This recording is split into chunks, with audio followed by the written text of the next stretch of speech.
way back in week one, we were discussing the Seahawks backfield with Rawls and Kristen Michael. But lately it's become the CJ Prosise show.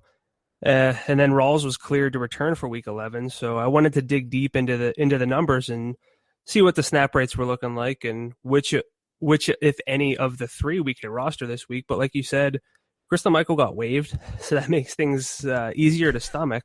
And I wouldn't really be looking into this too much unless there was a reason to consider playing Prosise or Thomas Rawls, but there certainly is.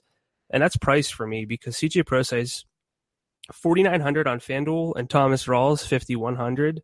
They are playing the Eagles at home. They're 6.5-point favorites. And to me, that suggests a run-heavy script whenever possible.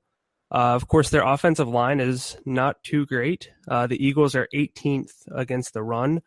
According to numberFire's net expected points metric, they are 15th since week 6. But interesting to me is CJ Prosise got 77% of the team's snaps last week. Kristen Michael got 16%. So, I mean, it really is impossible to know how many snaps Thomas Rawls is going to see.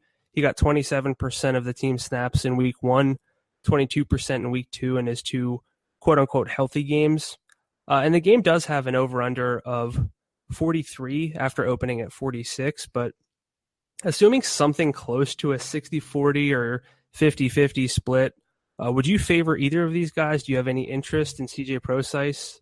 Yeah, I have immense interest in CJ Prosise. I think that, we talk a lot on here about how untruthful NFL coaches are.